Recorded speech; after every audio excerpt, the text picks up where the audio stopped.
Welcome back to another episode of the Elephant in the Room podcast. My name is Gustavo, and I'm the host. I'm currently creating this little intro for the second episode. This is where I tell you that I speak about something that really changed my life for the better. This conversation you're going to hear is between a friend of mine and myself that just happened a few days ago. And I just remember going into so much detail in terms of how much the action of this thing that I talk about has changed my life.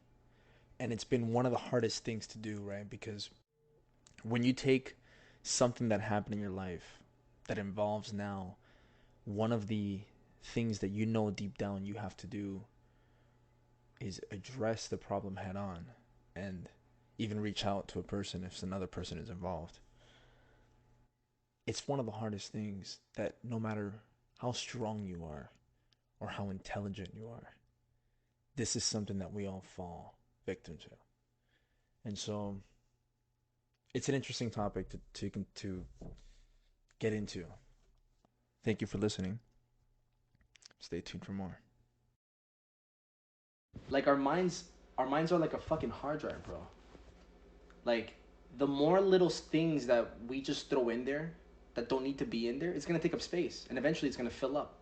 And that's why we all fucking sit around drinking or smoking or doing the stupid shit to get away from all these little problems that we have on our day-to-day basis, because our minds are so consumed with all these dark thoughts that we have and whatever it is that we've experienced in our past,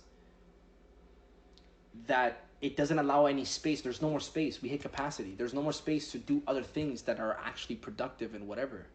We only have so much mental space on a daily basis to deal with shit.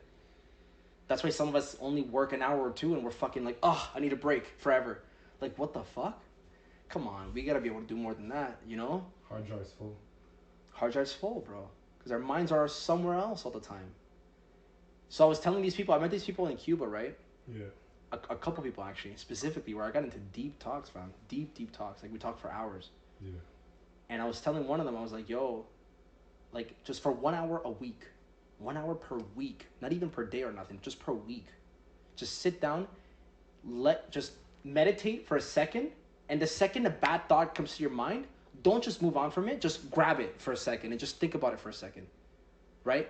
And just like, let it just like come to you, and just ask yourself some questions. Okay, why does this come? The most basic one. Why does this keep coming back to my mind?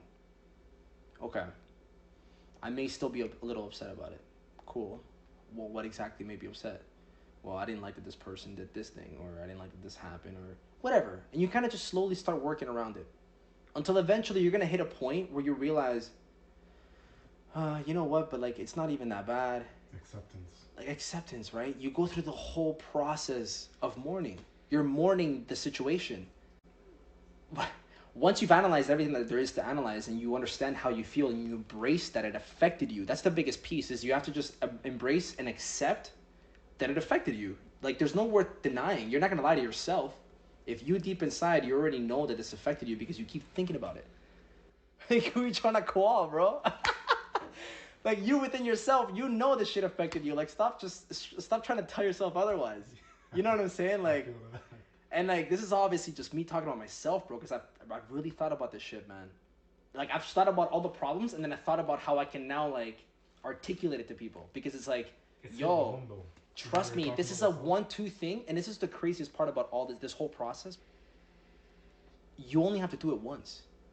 Because what happens now, right? From this day moving forward, let's just say you've done a shitload of healing, you're a different person. You quit all the bad habits, this and that, great. Because I'll get to the bad habits part in a second, but like, once you understand how this process works, this day moving forward, any bad traumas that come your way, you're gonna get over them way quicker.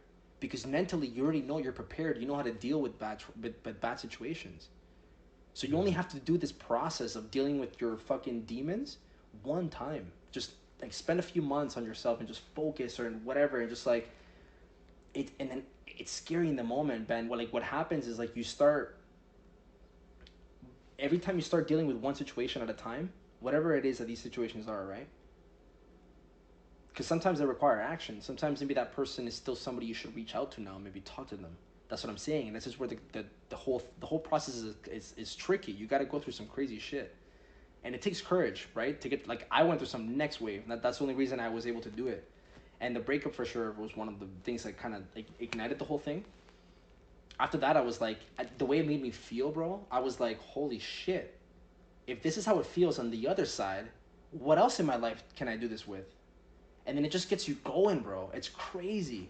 I feel that. And so, yeah, that journey, it takes a little bit of time. But once you figure it out, and once you get to a point where you understand just how our minds work and how we get affected in our hearts because of situations that happen, and it leads to all these insecurities, which insecurities, from there comes judgment, ego, like all the things that we now project into other people. Because a person who's fully healed and is okay with life never has anything negative to say about someone else. They don't got time for that. That's true. Their mental hard drive is focused on other shit. You know what I'm saying? Like, naturally, when you start adjusting these little environments, you don't even have to try and discipline yourself around shit. It's crazy, bro.